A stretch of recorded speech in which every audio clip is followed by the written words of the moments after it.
l'écologie dans ton assiette. Écotable. Les militants s'invitent à table.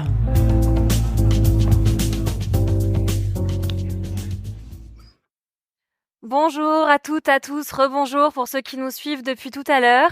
On est sur la troisième table ronde sur 5 de cet après-midi riche en échanges avant d'aller ensuite se sustenter, boire, manger, célébrer les tables engagées avec Écotable. Je suis ravie de présenter cet échange. Je suis Lorraine Petit. On va parler de la transformation des filières après avoir parlé de la transformation de la formation. On a envie de transformer beaucoup de choses avec Écotable, faire bouger les lignes. Ça fait aussi partie de l'ADN d'Écotable. Entre les circuits courts, les circuits longs, la logistique alimentaire, alors que les défis posés par le changement climatique se font de plus en plus pressants, il est impératif de repenser nos systèmes de production et de distribution alimentaire pour les rendre plus résilients, plus durables, plus respectueux de l'environnement. Parce que chaque aliment qui arrive dans nos assiettes, du légume au grain, en passant par les produits carnés, les produits de la mer, c'est un petit miracle de coopération et de travail entre des acteurs très variés. Il est important de se pencher sur la question des filières alimentaires et agricoles qui assurent notre approvisionnement. Pourquoi doit-on transformer ces filières? Comment est-ce qu'on doit s'y prendre? Et qui a le pouvoir vraiment de le faire? C'est ce qu'on va voir. On va faire le tour de ces questions avec Sofia Magnoni d'Antignano, déléguée générale de la FNAB, la Fédération nationale d'agriculture biologique. Merci d'être avec nous. Merci. Elisabeth Vallée, directrice d'Éthique Océan. Merci également à vous d'être avec nous. Bonjour. Merci. Valérie Gramont, fondatrice de Green Lobby. Bonjour et merci d'être ici. Bonjour. Et enfin, Olivier Relinger, chef et parrain d'Éthique Océan, entre autres choses. On aura l'occasion d'aborder toutes vos casquettes. Sofia Magnoni, pour commencer, la structuration des filières bio était pas vraiment un sujet tant qu'il y avait des marchés et des débouchés. Aujourd'hui, on traverse encore une grosse crise du secteur de la bio. Est-ce que c'est une raison qui a fait vous pencher avec la FNAB sur les filières? Et est-ce qu'on aurait pu éviter la crise qu'on a traversée? Je sais pas, je suis pas devin. Ce qui est sûr, c'est que, en fait, en 10 ans, la situation, elle a complètement changé, puisqu'on partait d'un moment où on était une toute petite minorité de producteurs et productrices bio, où il y a eu beaucoup de soutien financier amené et surtout une envolée de la demande. C'est ça qui a fait se développer, en fait, énormément le marché et l'offre. Et donc, la priorité, ça a été de répondre le plus vite possible à cette demande en produits, de convertir le maximum de surfaces, de fermes, de paysans à l'agriculture biologique. Et ça a duré 5 ans, 6 ans, où on a converti 200 à 300 000 hectares par an. Et en fait, on s'est pas trop posé la question de où est-ce que cette dynamique, elle allait nous emmener, quand est-ce qu'elle allait s'arrêter. Et surtout, on s'est pas posé la question de finalement qu'attend le consommateur en dehors d'un produit sain pour la santé, c'est-à-dire qui n'a pas pollué son environnement au moment de la production. Et donc, quand je dis ça, c'est qu'on s'est pas posé la question peut-être de la qualité gustative, nutritionnelle finale du produit. Parce que quand vous faites de l'agriculture biologique, ça veut dire que vous produisez selon un cahier des charges avec un certain nombre de règles agronomiques qui sont différentes de l'agriculture conventionnelle et qui parfois sont contraignantes aussi sur la qualité du produit que vous sortez. Je peux vous prendre un exemple, c'est tout ce qui concerne le bien-être animal en agriculture biologique. En agriculture biologique, il y a une obligation de sortir les animaux à l'extérieur le plus longtemps possible et le plus souvent possible. Et pour de la viande, souvent quand vous mangez de la viande rouge, l'animal, il a été ce qu'on appelle fini, c'est-à-dire engraissé en bâtiment, avec du grain et non pas avec de l'herbe. Donc, quand vous avez l'obligation de sortir vos animaux à l'extérieur toute l'année, ils mangent de l'herbe et pas du maïs, ce qui est très bien pour l'animal. Mais par contre, le boucher charcutier qui, lui, va transformer la viande et la vendre, il va considérer que votre viande, elle n'est pas suffisamment qualitative si elle a été engraissée à l'herbe et pas au maïs grain à l'intérieur dans un bâtiment. Et donc, en fait, peut-être on a vu aussi apparaître à un moment un écart entre ce qui était proposé et ce qu'attendait le consommateur. La crise, elle est arrivée bien sûr de la crise économique, de l'inflation, mais en fait, elle avait commencé avant et elle avait notamment commencé par une désaffection des consommateurs historiques qui se sont mis à se retourner vers les produits artisanaux. Le local a fait beaucoup de mal, mais vraiment l'artisanat, cette espèce de relation de confiance et cette image du produit de qualité, du produit travaillé pour le consommateur avec une image de qualité. C'est un peu ça qui a fait du mal à l'agriculture biologique. Pourquoi le local a fait du mal? Parce que il y a 2-3 ans, le syndicat majoritaire agricole a commencé à beaucoup La FNSEA. voilà, la FNSEA a commencé à beaucoup parler de l'importance de défendre les filières françaises parce qu'il y a une concurrence des pays extérieurs et donc ils ont appuyé sur cette notion du local qui en fait veut tout dire et veut rien dire. Le local, ça peut être le made in France, ça peut être le micro-local, ça peut être le régional, le départemental et le local ne dit rien des modes de production. Le local dit juste que ça a été produit dans une certaine localité. Et c'est vrai que c'est devenu un argument marketing très fort et que la bio a pas complètement su qui a fait préférer les producteurs et aussi les restaurateurs, qui a fait préférer les produits locaux aux produits bio potentiellement, avec beaucoup de méconnaissances derrière. Olivier, avant de vous donner la parole, je voulais juste demander à Sophia, comment est-ce que concrètement avec la FNAP vous travaillez à rendre les filières bio plus résilientes justement avec tous ces méconnaissances?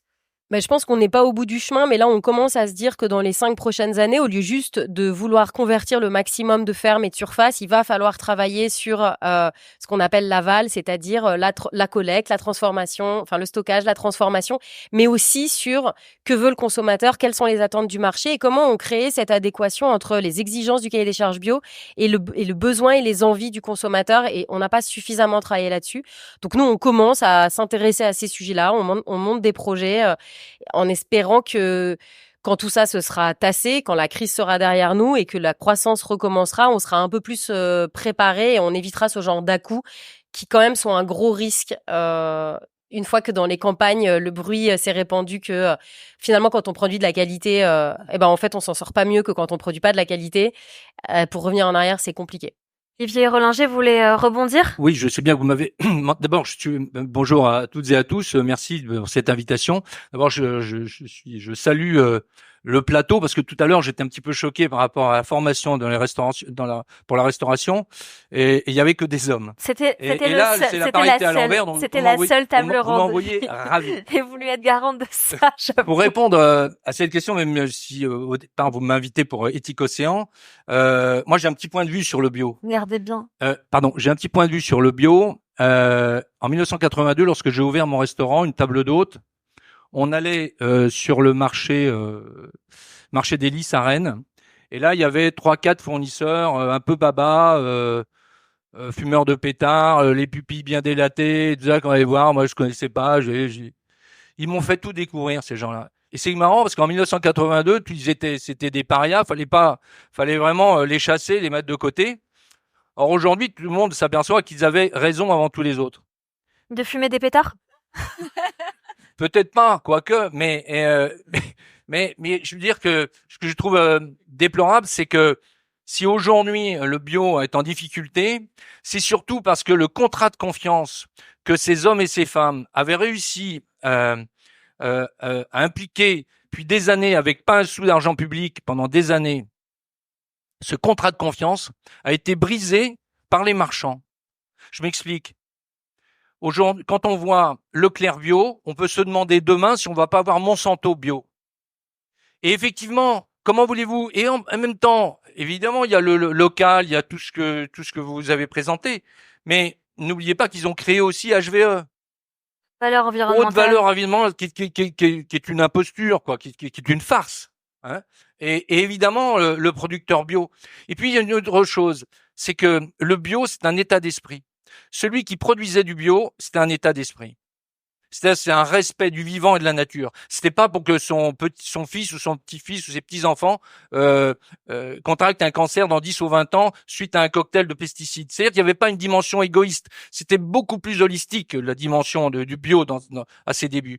C'était le respect du vivant. Donc ceux qui le produisaient, c'était un état d'esprit. Ceux qui le transformaient, c'était un état d'esprit. Mais ceux qui l'achetaient, c'était un état d'esprit. Et tout d'un coup, il y a eu un bouleversement. Et comme évidemment les grandes surfaces sont aperçues qu'il y avait une valeur ajoutée extraordinaire à mettre à ce niveau-là, ils se sont penchés sur la question, sans parler évidemment des gens de la FNSEA qui sont introduits dans différentes filières bio pour totalement changer les règles et effectivement perturber ce contrat de confiance qui s'était créé. Mais moi, je vous demande une chose, continuez, il faut absolument que nous continuions à soutenir la filière bio. Et aujourd'hui, moi, je fais appel au ministère de l'Éducation nationale pour que dans l'ensemble des cantines gérés par les municipalités, des collèges gérés par les départements et des lycées gérés par les régions, eh bien, qui viennent au secours de toutes ces filières bio. On verra justement avec Valérie Gramont tout à l'heure comment on peut faire changer aussi les choses par la loi et par la force législative et d'aller aussi toquer aux portes des décideurs pour faire changer les choses. Avant ça, Elisabeth Vallée, pour faire le lien aussi avec Olivier Relanger, vous êtes venu en binôme en force pour représenter Éthique Océan. Est-ce que vous pouvez déjà présenter votre action avec Éthique Océan? En quoi vous cherchez, donc vous comme son nom l'indique, vous cherchez à transformer les filières de la pêche et en tout cas sensibiliser aussi à toutes les problématiques de pêche qui sont peut-être un peu plus invisibilisées que les problématiques terriennes, terrestres. Dans quelle mesure vous faites changer les choses sur ce qui se passe dans les océans? Alors, en effet, le monde de l'océan est un monde bien invisible et l'intérêt pour les ressources de la mer est venu un peu plus tardivement par rapport aux enjeux terrestres, mais il y a urgence à se mobiliser sur ces sujets. Donc Éthique Océan, c'est une association qui travaille avec l'ensemble des acteurs de la filière pêche et aquaculture, que ce soit les producteurs ou tous les maillons de la distribution, marailleurs, grossistes, enseignes de la grande distribution, poissonniers, restaurateurs et tout le secteur de la restauration commerciale, restauration collective, traiteurs. Et notre rôle, c'est d'informer tous ces acheteurs en produits de la mer sur l'état de la ressource, sur base des données scientifiques qui sont réévaluées chaque année. Et en fonction de l'état des ressources, on établit des recommandations d'achat et on accompagne les entreprises qui le souhaitent à mettre en place une politique d'approvisionnement durable en suivant les critères de durabilité, que ce soit pour les produits de pêche ou les produits d'aquaculture, pour ceux qui font également des produits d'élevage. Parce que il y a urgence, c'est ce secteur privé qui peut changer les choses, parce que le problème c'est que la réglementation autorise la surpêche, la réglementation autorise l'utilisation d'engins très impactants sur les écosystèmes et le temps de faire bouger la réglementation, ça prend énormément de temps et c'est souvent un peu l'évolution malheureusement des choses. C'est le secteur privé qui avance plus vite et si chacun des maillons de la filière met en place ces pratiques durables, veille à ne s'approvisionner, à s'orienter uniquement vers des ressources qui ne sont pas surexploitées, ça peut vraiment faire changer les choses au fond des océans. Donc nous, on accompagne tous ces acteurs, on publie des informations, des supports d'information, notamment un guide des espèces qui fait référence d'après les utilisateurs. C'est un guide qu'on publie depuis 2008. Chaque année. Que chaque année on met à jour, on intègre les données scientifiques qui évoluent. Donc parfois il y a des espèces qui se portent mieux d'une année sur l'autre, parfois c'est l'inverse. Donc c'est là où c'est très important de s'informer, de rester informé, de comprendre ce que sont ces critères et pour pouvoir ensuite les intégrer, que ça devienne un réflexe dans le travail quotidien d'approvisionnement. Vous faites donc des campagnes. Vous pouvez citer une campagne, par exemple l'anguille. Dernièrement, vous avez fait campagne sur... On a fait campagne sur l'anguille, mais peut-être que là, j'ai envie de laisser la parole à Olivier parce que c'est lui qui a été notre porte-parole. Juste pour donner le contexte, l'anguille européenne, tout comme il y a trois principales espèces d'anguilles dans le monde. Il y a l'anguille japonaise, l'anguille américaine et l'anguille européenne. Toutes les trois se sont effondrées, mais au niveau de l'anguille européenne, particulièrement en France, on a une responsabilité particulière parce qu'on est les principaux pêcheurs de civelle, donc c'est les alevins de l'anguille, et on est les seconds pêcheurs européens au niveau de l'anguille jaune et l'anguille argentée. Donc l'anguille a un fabuleux cycle de vie. Elle naît les larves, elle se reproduit dans la mer des Sargasses. Les larves qui deviennent civelles font 6000 kilomètres, arrivent sur les côtes européennes. 95% de ces civelles arrivent dans le golfe de Gascogne, donc en France. C'est pour ça qu'on est les premiers pêcheurs de civelles. Et ensuite, si elles ne sont pas capturées là, elles remontent les rivières, passent plusieurs années, deviennent anguilles jaunes, anguilles argentées. Et puis quand elles sont prêtes, elles redescendent les rivières pour reprendre la mer et retourner dans la mer des Sargasses pour se reproduire. Donc vous imaginez que pendant tout ce parcours, il y a énormément d'actions anthropiques, d'actions humaines qui barre son chemin. Il y a les barrages sur les rivières et les fleuves. Il y a les problèmes de pollution des rivières qui sont concentrés sur ces écosystèmes et qui impactent énormément la fécondité des femelles. Et il y a aussi l'assèchement des zones humides, qui est un gros sujet actuellement également. Donc on est en train d'éteindre cette espèce sous nos yeux en 50 ans. Et un des éléments qui nous a fait réagir, parce que nous, ça fait plus de 10 ans qu'on l'indique dans notre guide des espèces que l'anguille est à éviter, mais on sentait que ça avait du mal à prendre. Les gens nous disaient, mais vous êtes sûr, c'est si grave que ça? Et en fait, pendant 20 ans, les scientifiques ont dit, il faut diminuer les causes du déclin de cette espèce. Et depuis 3 ans, ils sonnent la sonnette d'alarme et ils recommandent vraiment sérieusement de suspendre la pêche. Et ils ne sont pas écoutés. Ils n'ont pas été écoutés pendant 20 ans. Ils sont encore moins écoutés maintenant. Et là, la semaine où les scientifiques européens ont dit, le 1er novembre 2023, les scientifiques publiaient leurs recommandations pour 2024, suspension de la pêche. Eh bien, notre secrétaire d'État à la mer augmentait les quotas de civelle pour 2024. Donc, dans ce contexte, Qui aurait pu prédire? avec Olivier Rollinger, Olivier a été le porte-parole de cette campagne. Je vous laisse peut-être en parler. Parce que Olivier, peut-être. Vous le dites. Non, oui, effectivement, mais Un mot sur votre lien aux produits de la mer. Donc, vous l'avez pas dit, mais vous êtes breton, installé à Cancale. Bah oui. Pour ceux et celles qui vous connaissent Tout à pas. l'heure, je commençais à vous raconter ma vie, j'étais en 82, mais je voulais vous dire que c'est une chance que nous soyons là. Moi, j'en profite pour saluer ce type d'initiative, alors qu'actuellement, on sonne probablement le glas du pacte vert européen. C'est-à-dire que en l'espace de 2 mois, là, on a fait un pas en arrière de 15 ans. Et bon, c'est de 20% des espaces renaturalisés, pardon. C'est évidemment l'abandon de supprimer la moitié des pesticides pour 2030. C'est tous ces sujets. Alors évidemment, on parle beaucoup d'agriculture, on parle beaucoup de la terre. Mais je reprendrai la phrase de Tabarly qui disait, pour les Français, la mer, c'est ce qu'ils voient au mois d'août lorsqu'ils ont le dos tourné à la plage. C'est-à-dire que nous ne sommes pas vraiment un pays de marins. Or, la mer, lorsque vous vous baladez dans la campagne et vous dites la campagne a été bousillée, flinguée, polluée. Vous n'entendez plus les oiseaux, vous voyez plus de papillons, vous voyez plus d'abeilles. Vous voyez que la végétation est maigre ou de toute manière il y a la même végétation, la biodiversité s'est effondrée. Seulement la mer, lorsqu'elle souffre, lorsqu'elle meurt, lorsqu'elle devient un désert liquide, elle reste belle et elle vous semble être toujours vivante. Or, c'est la plus grande poubelle de l'humanité. C'est pourtant le premier régulateur thermique de l'humanité. C'est le deuxième poumon de l'humanité et c'est la première source de protéines au monde.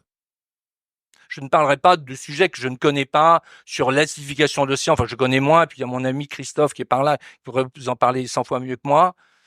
Mais il faut bien comprendre que moi, j'ai abordé la mer comme chacun d'entre nous, comme il y a deux garde-manger dans l'humanité. Il y a la terre, effectivement, puis il y a la mer.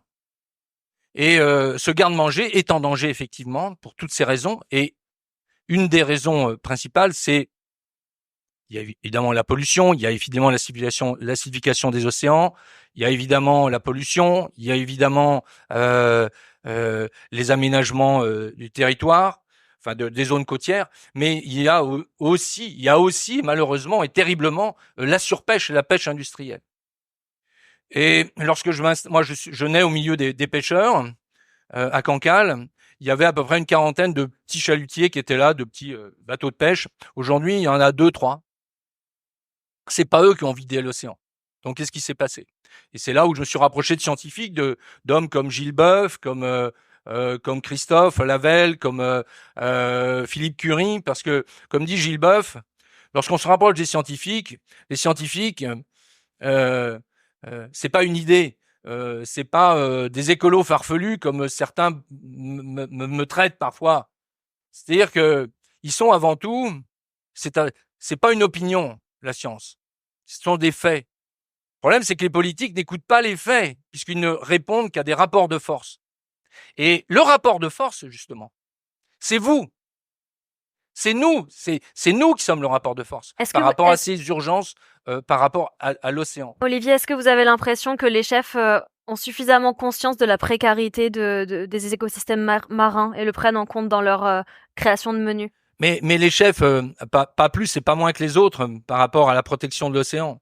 Mais effectivement, on a vu beaucoup de chefs, et tant mieux, qui se sont rendus compte que l'on pouvait, qu'il fallait travailler avec des légumes bio, avec toute une agriculture, tout un élevage bio, fallait connaître son apiculteur, fallait connaître son producteur, fallait connaître le prénom de la personne qui serrait les petits pois, fallait connaître toutes ces choses-là. Il y a même certains, faire même son potager, voilà.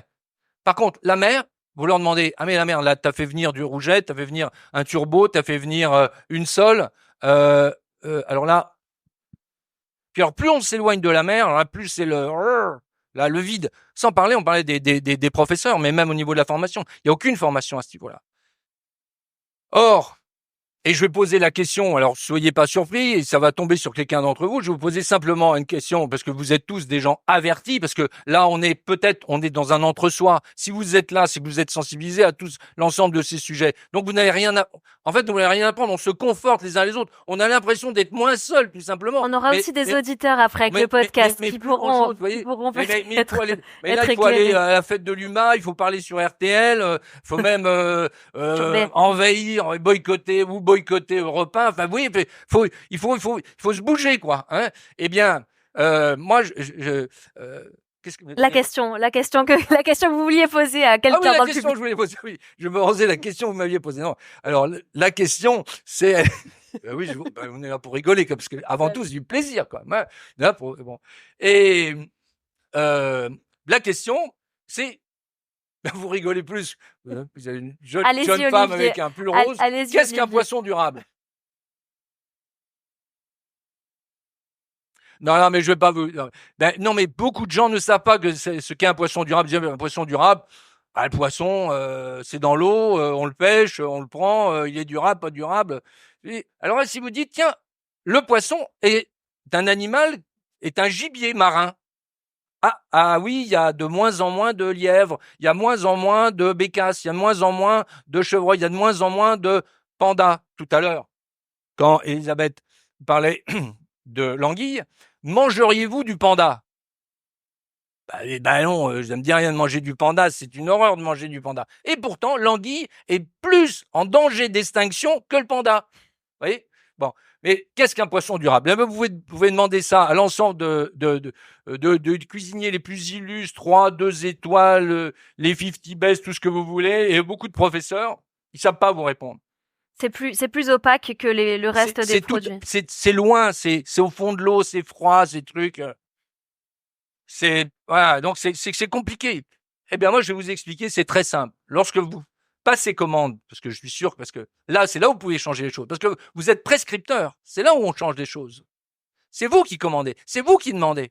Et c'est vous, alors je pense qu'il y a des gens aussi qui peut-être travaillent dans les salles à manger, j'aime pas parler de mots salle, et j'aime encore moins parler de chef de rang ou de choses comme ça, mais plutôt d'acteur ou d'actrice de salle. Parce que d'actrice de salle. Pourquoi? Parce que la pédagogie doit se faire à ce niveau-là. C'est pas le cuisinier. Convaincre le cuisinier, c'est une chose, c'est important pour le commander. Mais ensuite, pour expliquer aux clients, là, c'est vraiment un travail de pédagogie. Et c'est pour ça que cette approche et ce concours que l'on a mis en place avec Elisabeth, qui aujourd'hui a 13 ans et dans le monde entier, qui porte mon nom, parce qu'elle me l'avait demandé, c'était pas du tout pour faire briller ma célébrité, mais, eh bien, un poisson durable, ce qu'il faut savoir, c'est d'abord, connaître l'état du stock de l'espèce que vous demandez. Et là où il a été pêché. L'état du stock sur le lieu de pêche où il a été pêché. Ça, c'est le premier critère. Le deuxième critère, c'est la technique de pêche. Est-ce que c'est une technique de pêche intrusive ou agressive? Est-ce que ce sont des chaluts de fond? Est-ce que c'est du pélagique? Est-ce que c'est du casier? Est-ce que c'est de la ligne? Donc, technique de pêche. Et enfin, le troisième critère, c'est la taille pour que le poisson ait pu atteindre une maturité sexuelle afin qu'il ait pu se reproduire. Or, bien souvent, la législation est en deçà de cette taille minimum. Alors, certains vont me dire, vous m'avez pas parlé de saisonnalité, comme les fraises et les cerises. Comment se fait-il? Alors, pendant longtemps, on parle de saisonnalité, il y a la saison. Alors, évidemment, il y a la saison des coquilles Saint-Jacques. Parce que, regardez, dans le monde de la pêche, on pourrait dire que tout est noir. Moi, il faut présenter aussi tout ce qui va bien. D'abord, toute la conchyliculture va bien. Demain, la culture des algues ira très bien. Et enfin, la coquille Saint-Jacques, on l'a sauvée il y a 35 ans. Et on parle de coquille Saint-Jacques, non pas parce que la coquille Saint-Jacques est meilleure à partir de début octobre, c'est parce que la pêche est autorisée. Et on attend aujourd'hui plus les coquilles Saint-Jacques que le Beaujolais nouveau à la même époque. C'est quand même... Alors, la saisonnalité, oui, parce que pendant longtemps, on a pensé qu'il fallait pas pêcher. Et moi, je continue à le penser, mais globalement, c'est un peu... pendant la période de frai, c'est là où le poisson se regroupe, c'est là où il est plus facilement capturable, si je puis dire.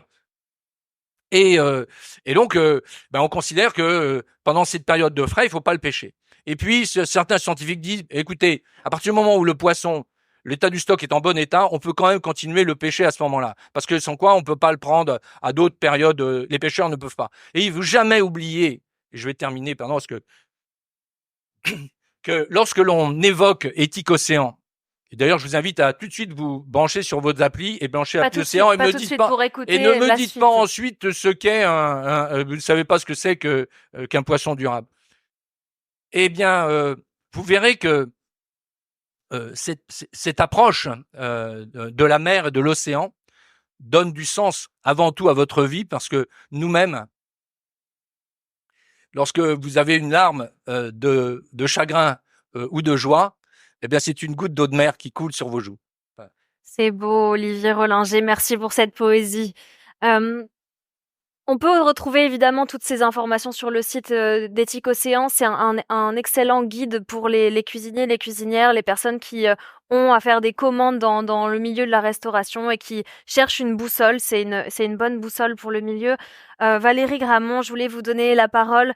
On a parlé de tout à l'heure de politique et de comment on peut faire changer les choses aussi. Ça passe pas que par les achats des chefs, c'est aussi une vision d'individualiser, de responsabiliser très fort l'individu que de le prendre par ce bout de la lorgnette. On peut aussi voir les choses de manière plus large et de se dire ok, il y a des changements systémiques qui sont attendus d'en haut et vous avec Green Lobby, c'est ce que vous essayez de faire. Allez chercher les politiques, allez chercher les décideurs et voir comment vous pouvez influencer positivement. Donc il y a les lobbies qu'on connaît. Quand on parle de lobby, on parle souvent de lobby agro-industriel, les lobbies qui sont du côté des méchants, mais il y a aussi des lobbies qui peuvent faire changer les choses dans le bon sens. Vous essayez de faire ça. Est-ce que vous pouvez nous parler de comment vous faites bouger les lignes avec Green Lobby? Oui, effectivement, nous on est créateurs de rapports de force. En fait, les rapports de force politiques, ça n'est que le reflet des rapports de force économiques. Donc, on en a parlé et vous les connaissez, la FNSEA, mais aussi l'ANIA, le lobby des produits industriels. Il y a aussi des fédérations de la restauration ou de l'hôtellerie. J'en parlerai. Et il faut bien être conscient que les restaurateurs engagés aujourd'hui sont des résistants. Quelques centaines de restaurants écotables qui évoluent au sein d'une législation et de financement extrêmement hostile. Donc c'est la primo vice pour l'instant. Donc effectivement, les comportements individuels des consommateurs, mais ici des restaurateurs, sont limités. Sont limités environ à 20-25%. Par contre, vous avez une énorme capacité à changer les récits. Parce que la restauration, les restaurateurs engagés, il y a l'amont, il y a l'aval. Donc en amont, vous avez finalement les mêmes problèmes et le même poids politique que les agriculteurs, qui ne sont pas récompensés, les agriculteurs bio ou locaux, enfin ceux qui essaient de mettre en œuvre et d'appliquer et de faire des bons produits, ne sont pas récompensés, ne sont pas payés, n'ont pas les revenus qui correspondent aux services qu'ils rendent à la société, au maintien de nos conditions de survie. Les restaurateurs, c'est un peu pareil. Pour l'instant, Écotable n'est pas assez marketé. On ne pousse pas la porte d'un restaurant Écotable pour se dire c'est un acte politique, c'est un acte d'engagement. Si je veux maintenir mes conditions de survie, si je veux soutenir les filières, la pêche durable, le bio, le local, ce qui a du sens, ce qui n'exploite pas les travailleurs, etc. Voilà, donc ça n'est pas suffisamment marketé, ça pourrait l'être beaucoup plus, on va y revenir. Et puis, les décideurs politiques ne soutiennent pas suffisamment. Alors, c'est le cas au niveau local, alors que le tri des biodéchets a une valeur inestimable. Au lieu d'incinérer, au lieu de trier, effectivement, on va revenir à une boucle vertueuse d'utiliser les biodéchets pour de l'engrais. Enfin, voilà, on pourrait clairement être payé. Il pourrait y avoir de l'éco-conditionnalité, de la TVA ou tout un tas de services qui favorisent, qui visibilisent, etc. Ça, c'est le niveau local.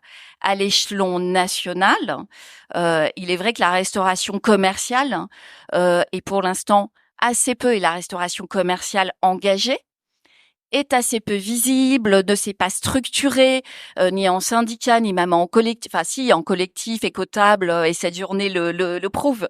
Mais le champ des possibles est énorme. Si on prend la restauration collective, qui elle s'est structurée, la loi Egalim, alors certes, c'est mal appliqué, ça, il y a des problèmes, etc. Mais là, on est vraiment dans un exemple qui a structuré les filières. Nous, on a fait passer plein de choses sur le commerce équitable. Justement, est-ce que tu peux donner cet exemple concret du commerce équitable, parce que ça illustrera bien votre manière d'influencer et d'influer, et ça concorde aussi avec notre sujet de filière. Ouais, tout à fait. Alors nous chez Grid Lobby, on a accompagné les acteurs du commerce équitable il y a un moment. C'était la loi climat, vous vous rappelez, et on s'est introduit et on a fait passer, pourtant on n'est pas dans un gouvernement favorable, voilà, mais des victoires ont été possibles. Je cite juste les 2 dernières là dans la séquence, mais qui vont vous parler, la fast fashion et les PFAS. Il y a bien que les PFAS, effectivement, on a un récit, un storytelling qui est un peu clair. Derrière, on a une opinion publique qui bascule, qui est au courant, qui saisit sa puissance, qui relaie, et on a un momentum politique, une proposition de loi. Vous savez, les propositions de loi, c'est à l'initiative des parlementaires. On peut avoir un projet de loi du gouvernement, dans le jargon PPL, Sophia connaît bien, et on a le bon moment. Et donc, il faut être conscient. Je rejoins tout ce qui a été dit. C'est on a de la puissance. Vous avez de la puissance, vous. Restaurateur, parce que vous pesez énormément économiquement, que vous avez le pouvoir de raconter de nouveaux récits, vous avez le pouvoir de dire en faisant moins, c'est l'anguille, effectivement, c'est pas du saumon toute l'année nourri avec d'autres animaux, enfin c'est des aberrations que vous révélez, et donc de raconter une nouvelle histoire dans des 3 étoiles, mais aussi dans le boui-boui du coin qui peut concurrencer le McDo, la malbouffe, le KFC, etc. C'est nos emplois locaux, en fait. Donc, vous êtes vis-à-vis de Bercy, vis-à-vis de Batignon, ultra crédible, mais simplement, là, il y a du vide, en fait. Il y a du vide. Ça, c'est pas encore structuré. Pour revenir sur les PFAS, donc on parle des polluants éternels, on en parlera dans la dernière table ronde sur santé des sols, santé dans l'assiette. Ouais. Donc, restez, on va aborder cette question. Et c'est une victoire partielle, ceci dit, notamment sur ce qui nous concerne dans l'alimentaire. Non, mais tout à fait. Mais c'est pour vous dire qu'en fait, vous avez cette puissance-là parce que la restauration en France, quand même, ça compte. Je veux dire, la bouffe en France, ça compte économiquement, et les gens font la différence quand même entre des bons produits, etc. Donc il y a vraiment moyen en écho à la détresse des agriculteurs, de se dire que les restaurateurs sont aussi coincés dans des intermédiaires, les grossistes qui parfois prennent des marges sans visibilité. Enfin, je veux dire, il y a à améliorer, à visibiliser ça, fournir un débouché aux agriculteurs qui font bien. Et puis à inscrire d'autres récits et se réinventer, parce que c'est vrai que la Covid, le problème de recrutement, maintenant des jeunes qui veulent plus travailler 75 heures par semaine ou 50 heures par semaine, je veux dire, justement la restauration peut se réinventer, et il y a du storytelling à raconter, à verser dans l'opinion publique en se servant de leur poids. La justice climatique, c'est ça l'atout, c'est que il y a un capital sympathie, et les restaurants peuvent avoir ça. Et puis les décideurs politiques, pour l'instant, ne sont pas assez sollicités. Donc effectivement, alors je peux raconter commerce équitable, mais en 8 mois, commerce équitable était vu comme des pulls, des vendeurs de pulls qui grattent du Pérou. Voilà, alors que le commerce équitable, c'est pas ça, c'est aussi un moyen de transiter, les agriculteurs, etc. Et ça existe dans la pêche aussi, il y a plein d'exemples. Et on a fait rentrer l'obligation dans la loi Egalim pour la restauration collective de faire appel à un minimum de produits de commerce équitable. Et derrière, ça sécurise et ça emmène toute la filière. Voilà, donc ça, c'est le genre de résultats qu'on peut tout à fait obtenir. Organisez-vous, parce que vous pesez, pour l'instant, je crois qu'on a fait le calcul avec Malou dans mon équipe, 0, voilà. Sauf qu'en fait, la théorie du changement, il suffit de 3%, 5% de la population qui est convaincue pour qu'un secteur puisse bifurquer. Et vous avez un agenda politique. Il y a eu la PPL, là, il y a quelque temps, non fait maison. Avec tout de suite, ça c'est avec Thierry Marx qui à la tête Lumi, s'est opposé, mais il y a un décret qui va sortir. Enfin, je veux dire, sur les produits faits le maison en momentum, restauration. il est absolument parfait. On est proche des élections européennes où il y a quand même plein de choses qui se passent au niveau de la pêche. Claire Nouvian de l'association Bloom joue aussi, et on voit bien qu'il y a quand même des victoires. Il y a des camps.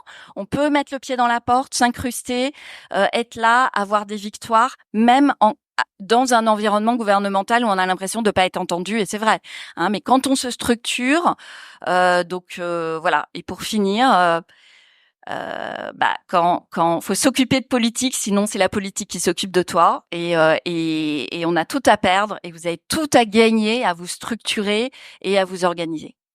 Juste une petite aparté, c'est aussi ce qu'on essaie de faire avec la communauté écotable, c'est de peser aussi ce poids-là et d'aller chercher aussi au niveau, d'aller taper à la porte de ceux qui font les lois et d'essayer d'influencer et d'avoir aussi un contre-pouvoir et une sorte de, peut-être un syndicat qui se montrait d'une force contradictoire. Je vais vous donner la parole. Avant ça, Sophia, un complément peut-être par rapport à ce qui a été dit et moi, je veux au rôle bien, de la FNAB. mettre un tout petit ça. bémol, mais qui est pas vraiment un bémol. Je pense que c'est important que les acteurs engagés et militants, ils se structurent et qu'ils fassent du plaidoyer ou du lobbying, appelons-le comme on veut. Le bémol, c'est que quand même, moi, ça commence à faire un moment que je milite et on obtient des victoires. Mais on n'obtient pas leur concrétisation dans les faits. C'est-à-dire qu'on a, nous, en agriculture biologique, on a quand même une loi adoptée en 2017 qui fixait 20% de produits bio en restauration collective au 1er janvier 2022.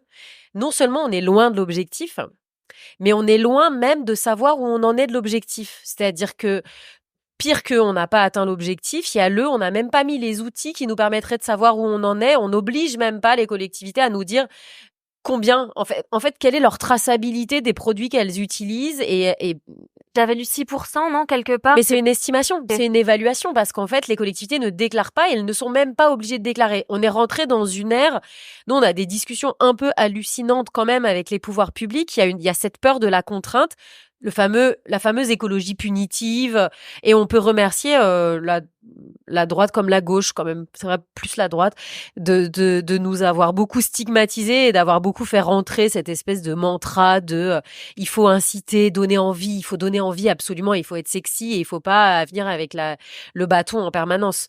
Mais donc nous on s'est mis à demander de l'argent puisqu'on peut pas demander des sanctions, on dit donner de l'argent aux collectivités pour qu'elles puissent le faire. Mais non, il y a pas d'argent, enfin en tout cas il y en a pas pour ce genre de besoin-là apparemment. Il y en a pour d'autres choses. Et du coup, on se retrouve avec une loi qui n'est pas appliquée. On a quand même un peu un espèce de ton moralisateur des politiques sur la jeunesse, l'indélinquance. Par contre, sur les collectivités qui ne respectent pas la loi, ça, tout le monde s'en fout. Et en fait, ça fait 20 ans qu'on se fixe des objectifs, qu'on les inscrit dans la loi, qu'on les respecte pas et puis qu'on se refixe des nouveaux objectifs, puis on continue comme ça. Donc nous, les militants, ça nous occupe beaucoup de temps. On y passe énormément d'énergie, mais au bout d'un moment, ça sert plus à rien du tout, quoi. Et enfin, je sais pas, c'est pas une question pour Valérie, mais il y a quand même ce sujet de, ok, on peut faire du lobbying et du plaidoyer. Moi, je pense que c'est très important, c'est une grosse partie de mon travail. Mais à un moment, on va quand même se poser la question de la pression qu'on met aussi à côté pour que ça arrive. Et faire surtout, respecter ce lobbying, et faire appliquer les lois qu'on arrive à faire. oui, et puis ça se passe sur le terrain, ça se passe pas que à Paris, à l'Assemblée nationale. Une fois que vous avez fait voter une loi, c'est pas terminé, quoi. C'est après, il faut aller voir votre commune, votre conseil régional, votre conseil départemental.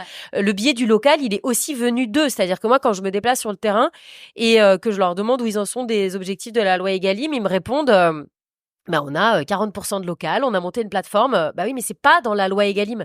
Donc peut-être lisez le texte de la loi Egalim.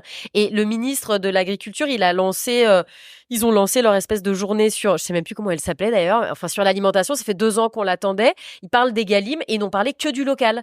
Et à un moment, il y a un gars qui était là, on lui a dit merci tous, et il a dit mais vous parlez du local, mais ça n'est pas dans la loi que vous avez fait voter il y a 7 ans. Enfin franchement, c'est surréaliste. On nage en plein délire quoi. Parce que c'est la demande de la FNSEA, mais que c'est pas légal de mettre du local parce qu'on vit en Europe, que on peut pas mettre des la préférences concurrence et les géographiques marchés. dans un marché public et en Mm. fait que c'est ok, heureusement qu'on peut pas faire ça en vrai.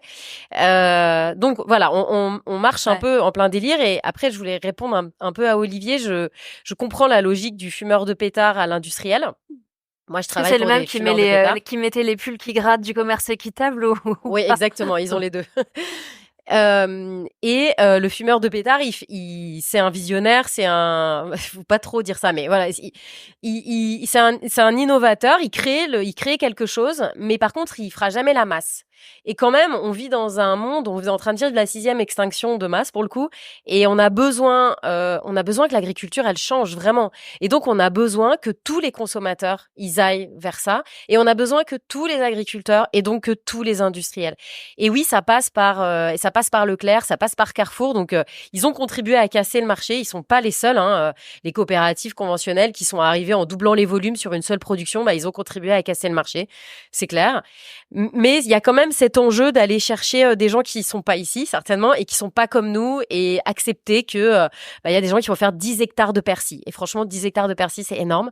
Et ils vont livrer l'industrie. Et ben, ces gens-là, ils ont aussi leur place en agriculture biologique.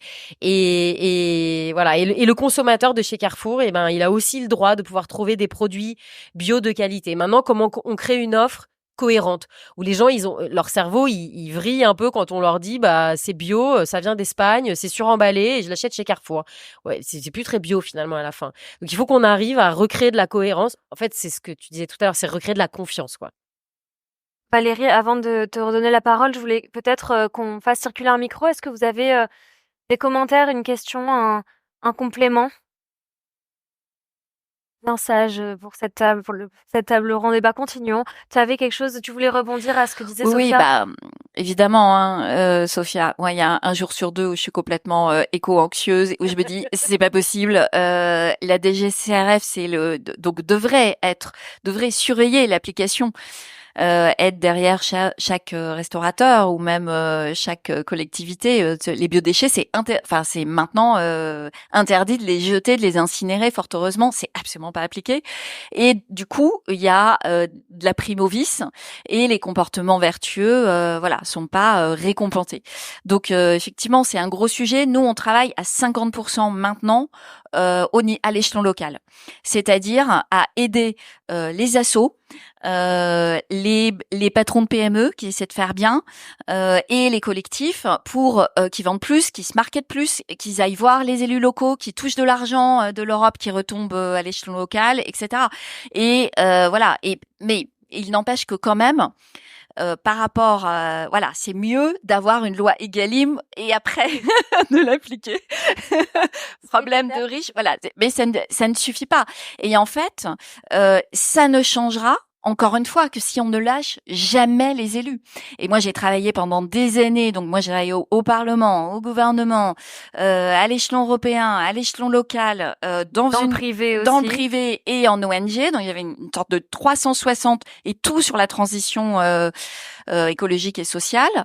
Donc j'ai vu le lobby côté pile, côté face, côté boîte, côté privé, côté Parlement. Quand on est au Parlement, on gueule sur le gouvernement pour dire c'est là que ça se passe. Et puis après on se dit c'est l'échelon européen, etc. Enfin voilà, il y a tout le monde se renvoie la balle. En réalité, les décideurs politiques, on a les décideurs politiques qu'on mérite aussi.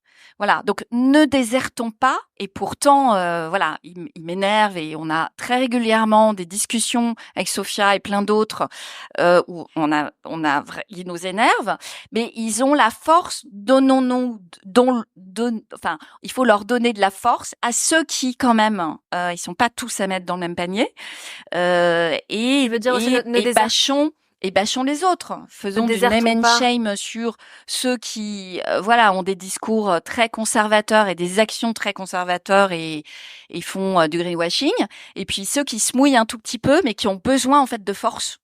Donc il faut pas les lâcher, il faut réellement suivre le momentum. À l'échelon européen, ça se passe au mois de juin. Et effectivement, le Green Deal et tout un tas de choses absolument essentielles sur les fonds marins. Claire Nouvian et Bloom s'en fait l'écho avec en ce moment des documentaires ultra pédagogiques qui montrent en fait en quoi on ravage l'océan, une respiration sur deux, notre capacité, notre assurance vie. Voilà, c'est valable aussi sur l'agriculture, les sols, c'est valable pour la forêt. On est en train de tout ravager parce que on a le mauvais gouvernail et les mauvais KPI du secteur économique qui marchent sur la tête et qui ne comptent plus qu'à de la valeur, quoi, et qui privilégient le court-termisme et le profit. Encore une fois, des grandes entreprises et absolument pas de l'économie réelle en région, de la création d'emplois. Elisabeth Vallée, vous voulez rebondir sur ce qui a été dit et potentiellement sur l'impact des élections européennes, aussi sur ce qui se joue à l'échelle européenne en ce qui concerne la pêche? Oui, alors certes, le politique est très important.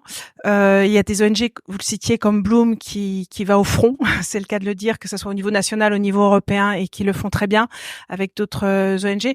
Nous, on a pris le parti de travailler différemment, on est complémentaires et l'accompagnement des professionnels est vraiment clé aussi pour nous. Je le disais tout à l'heure, c'est pas que je ne crois pas aux politiques, mais pour le moment c'est un peu décevant et il y a urgence à se mobiliser.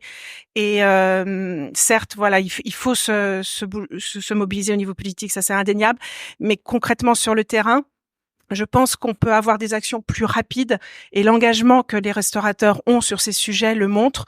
Donc, on travaille, nous, avec tous les acteurs de la filière. La filière amont est plus compliquée à faire bouger sur ces lignes. Mais le fait de mobiliser depuis plus d'une dizaine d'années les restaurateurs, les chefs cuisiniers sur ces sujets, eh bien, des acteurs de l'amont de la filière, donc, pour pas les citer, les grands fournisseurs de ces produits de la mer, que ce soit produits de pêche ou d'aquaculture, eh bien il y a une dizaine d'années, on les avait un peu tous rencontrés. Ce sujet, oui, ils savaient qu'un jour il faudrait y songer, mais c'était le business qui était leur priorité, qui l'est toujours malheureusement encore maintenant. Mais le fait d'avoir des restaurateurs, des chefs qui leur demandent plus de rigueur sur les critères de durabilité, qui leur demandent si ils suivent des critères de durabilité, que ce soit Éthique Océan ou d'autres associations, eh bien ça commence à les faire bouger. Et des gens qui nous avaient gentiment reçus, mais qui nous avaient dit que c'était pas leur sujet il y a 10 ans, nous recontactent actuellement et sous la pression de leurs clients veulent faire bouger également leurs lignes.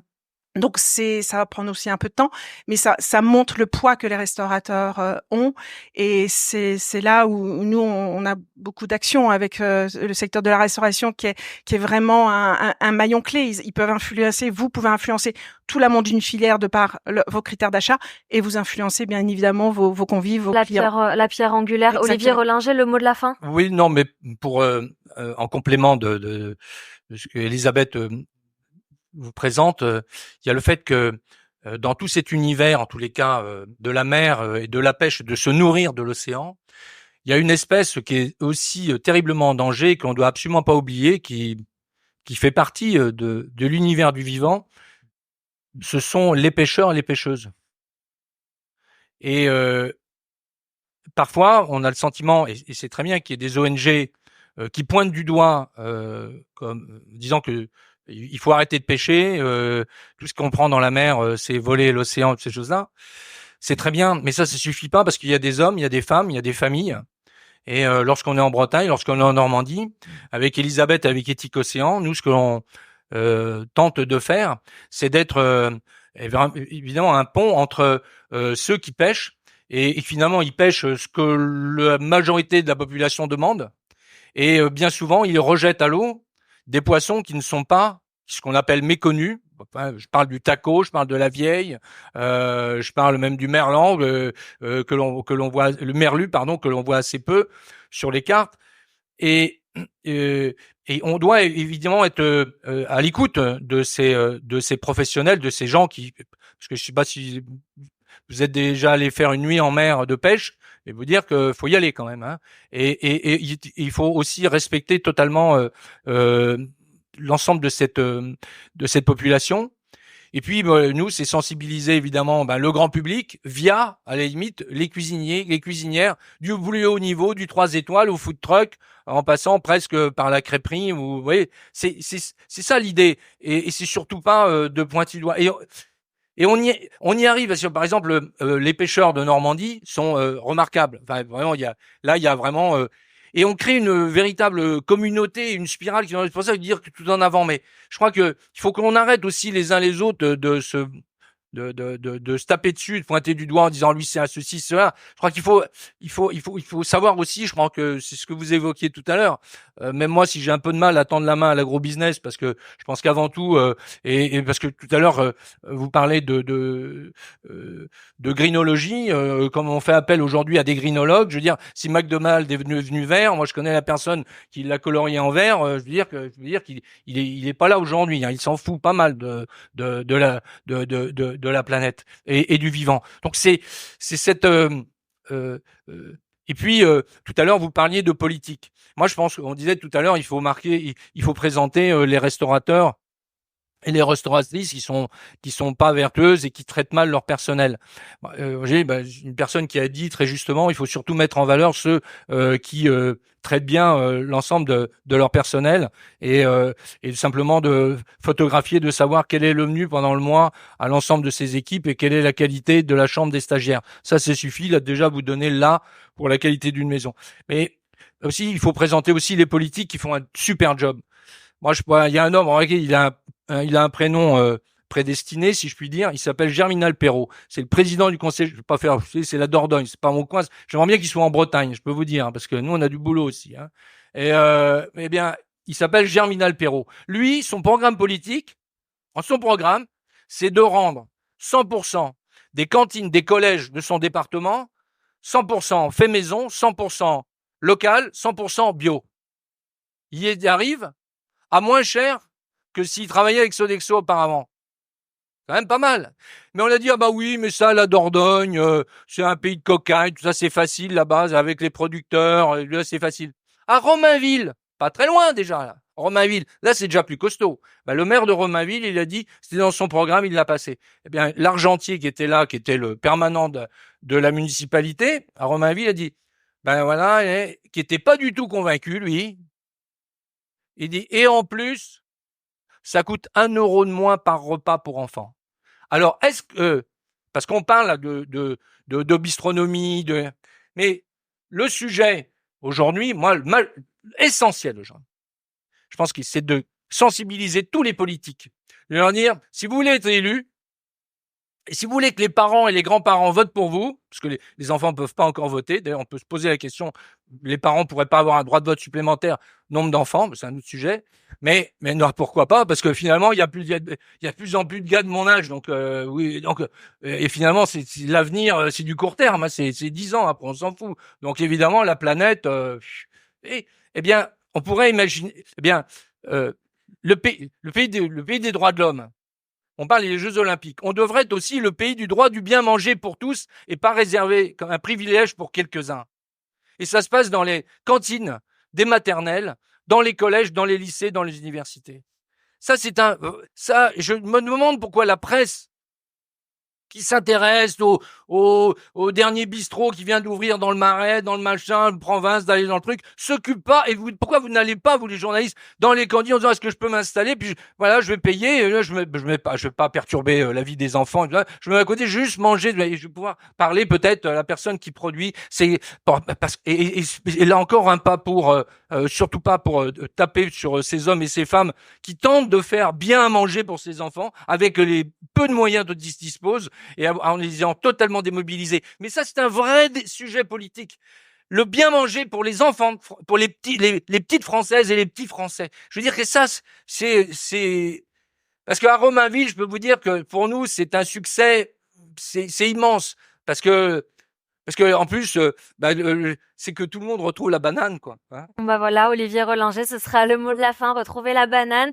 Merci beaucoup à toutes les trois, à Olivier Rollinger également d'avoir été avec nous. On enchaîne sans tarder sur une question hautement philosophique. Bien-être au travail. Peut-on être restaurateur, restauratrice et être heureux, heureuse? Restez avec nous, ça enchaîne tout de suite. Merci beaucoup.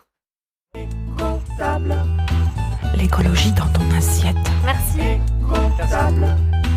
Les militants s'invitent à table.